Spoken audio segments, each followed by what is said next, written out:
Within 3 years of its first flight, the Eagle has broken multiple records. It takes back all 8 time-to-climb records from the MiG-25, the very fighter it had initially been designed to beat. With performance levels like these, other countries are quick to express interest in acquiring F-15s. Israel is the first foreign power allowed to buy it, and the experience of one Israeli pilot soon proves how durable the F-15 can be. Captain Zvi Nadavi experiences a pilot's worst nightmare when a training exercise goes horribly wrong. He is flying a simulated airfield defense mission and is tasked with intercepting hostile aircraft when disaster strikes.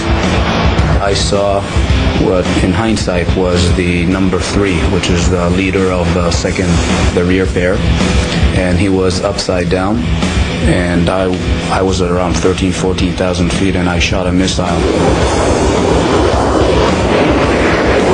Even though he was upside down, he continued to go up, and I was like this, so it was stomach to wing. We couldn't see each other, and we collided.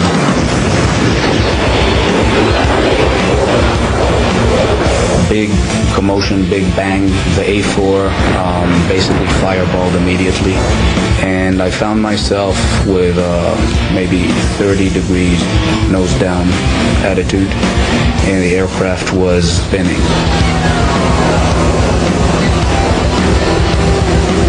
Right after the crash, I told my navigator, prepare to eject, we're going to eject.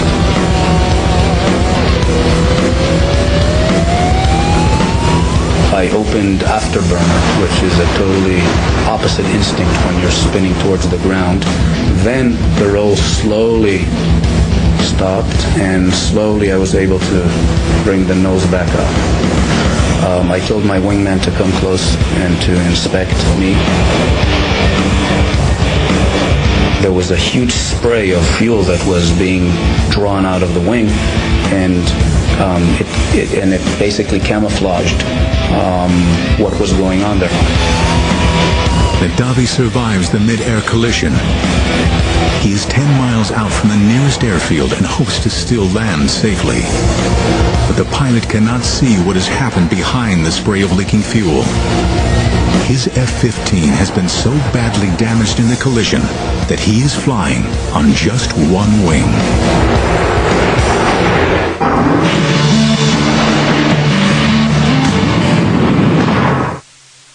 On last week's episode of The Revolution.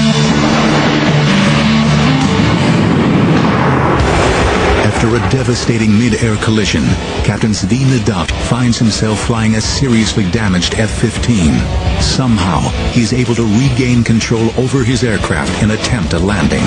I approached the airfield. I crossed the threshold where usually in an F-15 you cross at 130 knots.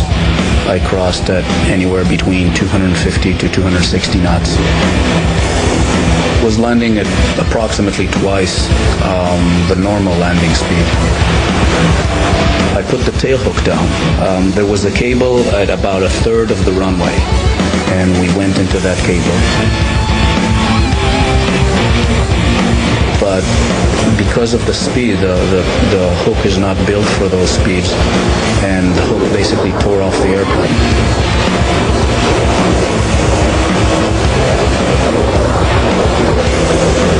We stopped maybe 20 feet short of the barrier. As I was running at the last 50 knots, bleeding off, my wingman said, "You're not going to believe what you flew on." And I opened the canopy, and I reached back to shake the hand of the navigator. And as I was reaching back, that was the first time that I looked and I saw that I didn't have a wing on the right-hand side. It's highly likely that if I would have seen it clearly, I would have ejected, because it was obvious you couldn't really fly an airplane like that. I don't think any other aircraft could have taken that amount of damage, or that portion of its flight surfaces removed and continued to bring us home safely.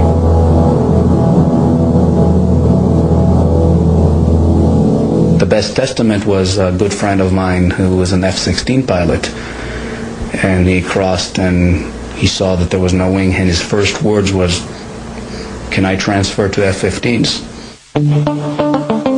It should be aerodynamically impossible for an aircraft to fly with one wing missing.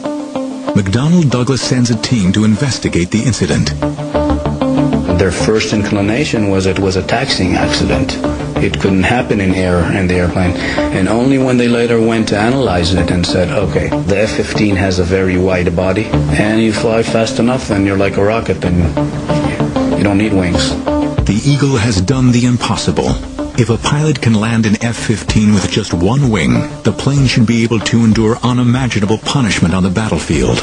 But nobody can tell at this stage how well the Eagle will perform against the dreaded MiG-25. The first good look at the MiG-25 came when a Russian pilot, Viktor Belenko, defected in his MiG-25 to Japan.